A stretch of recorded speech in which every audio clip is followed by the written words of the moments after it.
ardayda jamcadda Boosaaso faraca Garowe qaybteeda kuliyadda Culuumta Caafimaadka ayaa difaacanaysa buuggeeda jaamacadda sanad jaamacadeedka 2019-2020. ardayda buuggaas difaacanaysa waxaa goobjoog u ahaa maamulka macallimiinta iyo ardayda jaamacadda. ardayda ayaana fursad u haysatay 10 daqiiqo oo buugga ay ku soo jeedinayaan iyo 5 daqiiqo oo su'aal lagu weydiin. haddaba waa kan dhiinka kuliyadda Culuumta Caafimaadka jamcadda Boosaaso faraca Garowe دكتور عبد الرحمن أو موسى أو كور بحنايا دفاع عشرة بوق جامعتين كلية داس. بسم الله الرحمن الرحيم الحمد لله رب العالمين. مقعي عبد الرحمن أو موسى وحنا هيدين كلية عافمات كجامعة بواسطة فرع الجروي. وحنا أفردنا عاوة دفاع عشرة أرضي بوق الدفاع عن السي جامعة قيبت كلية عافمات كا.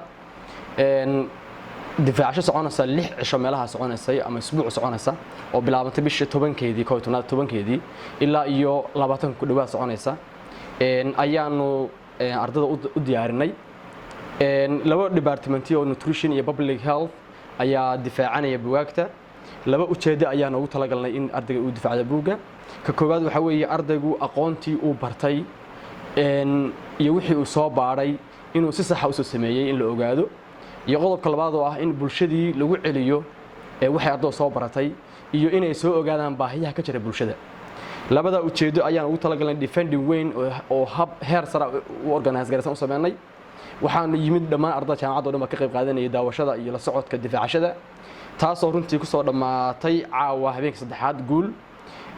labada department ee nutrition iyo public health ayaan u asaan garanay inay wadaan xilligan difaacashada waxaan u rajaynaynaa guul waan u hambalyaynaa assalaamu calaykum halka aad nagala socotaana oo warbaahinta wararka ee wadani media nala daawada qayb ka mid ah ardayda oo jeedinaysa buugga jaamacadda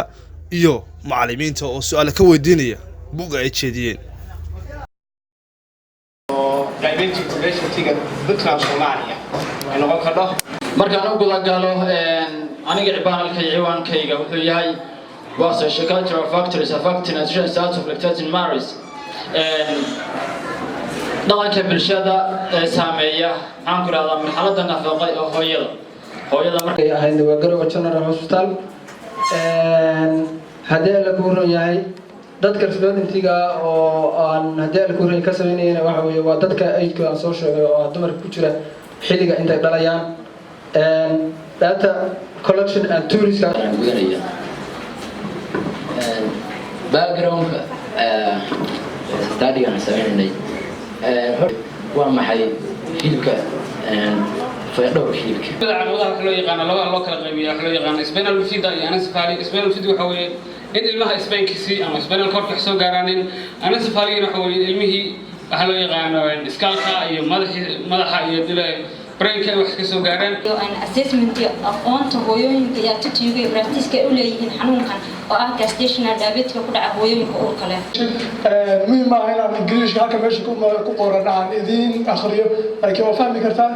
kaloriga waa cusub waa xanuun weeye kaasoo ay sababto infection waa soo gabagabeynaya su'aasha dambe waxa weeye 47% hooyooyinka meesha jooga waxay ku dhaheen habeenkii baa ilmaha naaska siinaa badido waxaad ka hadlaysay anemia waxaad dooratay Garowe General Hospital waayo Garowe General Hospital oo dooratay inaad ka saartaa buugga sidoo kale wax su'aal ah oo questionnaire-kaaga objective-ka la xiriira kuma qorno wax astaan oo kale oo aad xiirinayso ma jirto يعني ciwaankaagu waxa weeye waxaan rabaa inaan ogaado factories-ka ka qayb qaatay ama ka qayb qaata iron deficiency inuu dhaco haweenka xilliga ku jira yani taranka yani waxa weeye qof hadii aad rabtid kuma haysto taa waxa weeye waxaan rabaa inaan cadeeyo waxa weeye marka rabtid qofka kan maxaa xabada ku sababay inay ku dhacdo xabada maxaa ka qayb qaatay waa inaad soo heshaa targetkaaga inuu noqdo qof walba oo xabada ku dhacday